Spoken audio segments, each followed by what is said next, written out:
தொகுதிக்கே போலனாலும் பரவாயில்ல, மக்கள் வந்து கொளத்தூர்ல என்ன வெற்றி பெற செய்வாங்க அப்படின்ற ஒரு நம்பிக்கையில இருந்த ஸ்டாலினுக்கு மக்கள் ஒரு மிகப்பெரிய ஒரு தோல்விய வந்து குடுத்துருக்காங்க. இத மக்கள் எப்படி பார்க்குறாங்க? மக்கள் என்ன நினைக்கிறாங்க அப்படின்னு சொல்லிட்டு மக்கள்ட்ட கேட்டு தெரிஞ்சுப்போம் வாங்க. நம்ம எப்படி பார்க்குறோன்னு சொல்கிறதுக்கு வாய்ப்பில்லை. இருந்தாலும் அவர் தோக்கடிச்சது கொளத்தூர் தொகுதி தான். நம்பிக்கையோடு இருந்தார். அவர் பிரச்சாரம் பண்ணும்போது வெளியூர்களுக்கு போயிட்டு அங்கங்கே பிரச்சாரம் பண்ணார். அவர் தொகுதி தானே. இப்போ இந்த இதில் வந்து மாவட்ட செயலாளர்னு ஒருத்தர் இருக்கார். அவர் வேலை பார்த்துன்னு இருக்கணும். அவர் தான் நம்பிக்கையாக இவர்கிட்ட விட்டுட்டு அவர் போயிட்டார். மக்களுங்கிட்ட தீர்ப்பு இருக்க இல்லைன்னு சொல்ல. மக்கள் போட்ட ஓட்டு தான் மக்களுங்களுக்கு சேர வேண்டியது கடமை. இவங்க என்ன பண்ணானுன்னாக்கா எந்த தொகுதி எல்லாத்தையும் விட்டாங்க. இந்த தொகுதி ஸ்டாலின் தொகுதி எப்படி இருந்தாலும் சீஃப் மினிஸ்டர் தொகுதி தானே, சீஃப் மினிஸ்டர் தான் வருவார் என்ற ஒரு நம்பிக்கையில் விட்டாங்க கோட்டை. இதுதான் நம்மளுக்கு பிடிச்சது. நீங்கள் சொன்னால் நம்ப மாட்டீங்க, நான் சோத்துன்னு 3 நாள் ஆகுது. அந்த மாதிரி இருக்கிற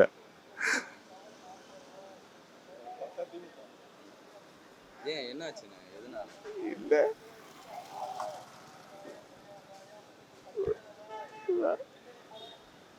ஏன்னா ஏன் ஏன் முதலமைச்சர் ஸ்டாலின் அவர் தோத்ததுக்காக வந்து மக்கள் எல்லாரும் எதுக்காக கண் கலங்குறாங்கன்னு நினைக்கிறாங்க? ஏன்னா வருத்தம் தானேங்க. அதாவது இவங்கெல்லாம் வந்து காலகாலமாக ஓசி அடி ஓத வாங்கி அரசியல் வந்தவங்க. நேற்று வந்துவான் அவன் வந்து இந்த மாதிரி பண்ணான மக்களை எப்படி இருக்கும் மக்களுக்கு? அதுதான் கேள்வி. ஜனங்க ஏமாத்திட்டாங்க, வேற ஒன்றையும் கிடையாது. எல்லாம் ஏமாந்துட்டாங்க, வேற ஒன்றையும் கிடையாது. இதுக்கப்புறமா அவங்க யோசிக்க போகிறாங்க.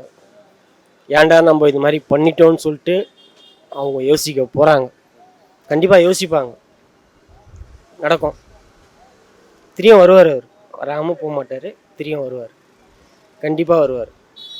அப்படிலாம் கிடையாது. இது வந்து விஎஸ் பாபுக்காகலாம் நாங்கள் யாரும் இங்கே ஓட்டு போடல. இந்த விசில் சின்னம் விஜய்ன்றதுக்காக தான் அந்த எல்லாம் போட்டுக்கிற ஓட்டு வந்து. மிச்சபடி விஎஸ் பாபுங்கெல்லாம் ஓட்டுலாம் கிடையாது. இவர் தான் வருவார்னு எல்லாமே நினச்சாங்க. அது ஏதோ மாறிடுச்சு, வேறு ஒன்றும் கிடையாது.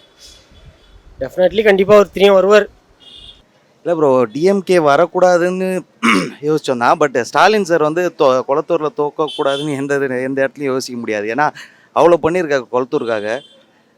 டெவலப்மெண்ட்டுன்றது ரொம்ப அதிகமாகவே தான் இருக்குது கொளத்தூரை பொறுத்த வரைக்கும் தனிப்பட்டு. என்ன ரீசனுக்காக, இந்த யங் ஓட்டர்ஸ்னாலையா இல்லை என்ன எதுக்காக? ஏன்னா ஒரு ஆப்போனண்ட் வந்து வேறு ஒரு ஸ்ட்ராங் ஆப்போனண்ட்டாக இருந்தால் ஓகே ஃபைன். இப்போ ஸ்டாலின் சாரோட இவங்க போட்டி போட்டு ஜெயிச்சிட்டாங்கன்னும் போது கொஞ்சம் கஷ்டமாக இருக்குது. ஆஸ் அ நானும் டிஎம்கே சப்போர்ட்டராக தான் இருந்தேன். டிவிக்கே வரணும்னு நினச்சிருக்கேன். பட் இப்போது ஸ்டாலின் சார் தோற்றது ரொம்ப கஷ்டமாக இருக்குது. அது ரொம்ப ஆமாம், 30 வருஷம் இருந்தார், கொளத்தூருக்கு நிறைய பண்ணார். இந்த மக்களுக்கு அது தெரிய மாட்டேங்குது அப்படின்னும் போது இந்த மக்களோட முட்டாள்தனமாக தான் நாங்கள் நினைக்கிறோம். அவ்வளோ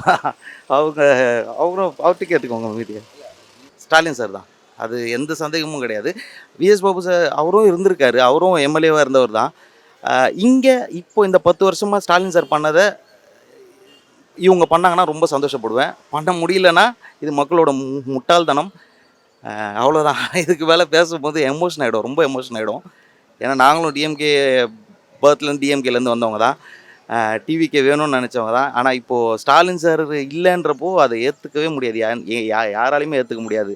இங்கே இருக்கிற சாதாரண ஆள் கேட்டால் கூட அதுவும் அந்த ஒரு பர்டிகுலர் இதை மட்டும் ஏற்றுக்க முடியாது எங்களால். அவ்வளோதான். ஒரு தோல்வி எது கஷ்டமாக தான் இருக்குது எல்லாருக்குமே. அவருக்கு மட்டும் இல்லை, எல்லாருக்குமே, மக்களுக்கு எல்லாருமே கஷ்டம் தான். ஆனால் மக்களோட தீர்ப்பு தானே இப்போ நடந்திருக்கு. நம்ம இன்னும் பண்ண முடியாது இல்லையா? மக்கள்னா புது மாற்றத்தை வேணும்ன்ட்டு தானே விரும்பி பண்ணியிருக்காங்க. இவர் வரட்டும், வந்து இவர் என்ன பண்ணுறாரு பார்ப்போம், அதுக்கப்புறம் என்னன்னு தெரியும் இல்லையா? ஆனால் ஒரு மூத்த தலைவர் இப்போ இதுக்கப்புறம் தோல்வி அடைஞ்சது ரொம்ப கஷ்டம்தான். அது இனிமேல் யார் சொல்லியும் மாற்ற முடியாது. அது கஷ்டமாக தான் இருக்குது. ஃபஸ்ட்டு ஸ்டேட்மெண்ட்டு, நீங்கள் பிரச்சாரத்துக்கே போகாமல் ஜெயிக்கலான்ற ஒரு நம்பிக்கை இருந்தாருன்னு பார்த்தீங்களா, அது 100% உண்மை தான். அவர் பிரச்சாரத்துக்கு வரணும்னு அவசியமே இல்லை, ஓகேவா? நாங்கள் கிரவுண்ட் லெவலில் வந்து ஒர்க் பண்ணுறவங்க, முரளியண்ணா, ஐசிஎஃப் முரளியண்ணா இருக்கட்டும், பகுதி செயலாளர், அந்த சைடில் நாகராஜ் அண்ணனாக இருக்கட்டும், மாவட்ட செயலாளர் சேகர்பாபு அண்ணனாக இருக்கட்டும், யாராக இருந்தாலும் கிரவுண்ட் லெவலில் இறங்கி மக்களோட குறையை எங்கெல்லாம் சரி பண்ண முடியுமோ சரி பண்ணியிருக்காங்க, ஓகேங்களா? ஸோ யார் எந்த ஒரு கேண்டிடேட் இருந்தாலும், நான் எவ்வளோ பெரிய ஆளாக இருந்தாலும் கிரவுண்ட் லெவலில் வந்து நான் அவருக்கு ஓட்டு கேட்காம யாரும் ஜெயிக்க முடியாது தான். ஆனால் இவரால் நினச்சாலும் முடியும். பட் இந்த வாட்டி ஏன் அந்த மாதிரி ஒரு மாற்றம் நடந்ததுன்னு தெரியல. பட் ஸ்டில் ஓவர் நைட்டில் யார் வேணாலும் சேஞ்ச் ஆகலான்றது மக்கள் யோசிச்சிருக்காங்க. அதை யோசிச்சதை யாரும் தெரிஞ்சு யோசிச்சிருக்கணும். ஈவன் விஎஸ் பாபு அண்ணனாக இருந்தாலும் அவரும் வந்து இதுக்கு முன்னாள் டிஎம்கே ஒரு பர்சன் தான். பட் அவர் இது வரைக்கும் ஆக்டிவாகவே இல்லை. பட் அவர் ஆக்டிவாக இல்லாதவருக்கும் 30 இயர்ஸாக வந்து இங்கே ரூல் பண்ணவருக்கும் ஒரு டிஃப்ரென்ஷியேட் இருக்கணும்ல.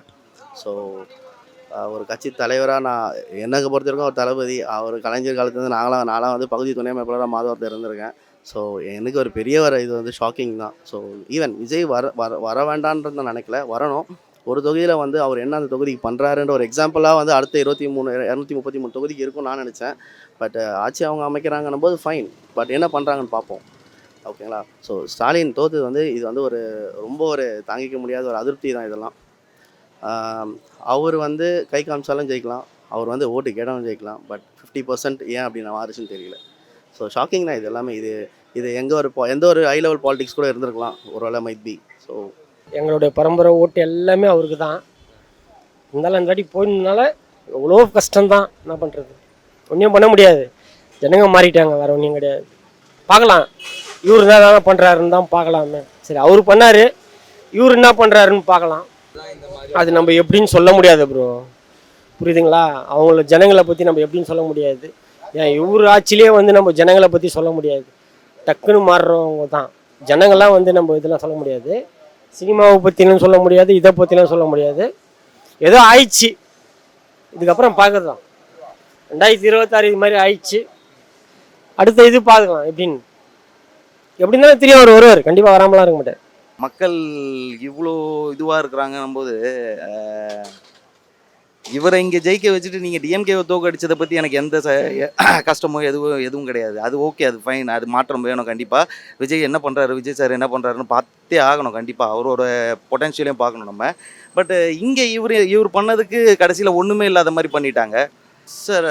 இப்போது நீங்கள் மற்ற வேசர்படியோ இல்லை மற்ற ஏரியாவில் போய் பாருங்கள், ஈவன் அங்கேயும் டிஎம்கே தான் ஆண்டாங்க. பட் இது அவரோட சொந்த தொகுதின்றதுனால நிறைய என்ன சொல்கிறது, பாக்ஸாக இருக்கட்டும், ஒரு மக்களுக்கு ஒரு பொழுதுபோக்கு இதுவாக இருக்கட்டும், இதை தாண்டி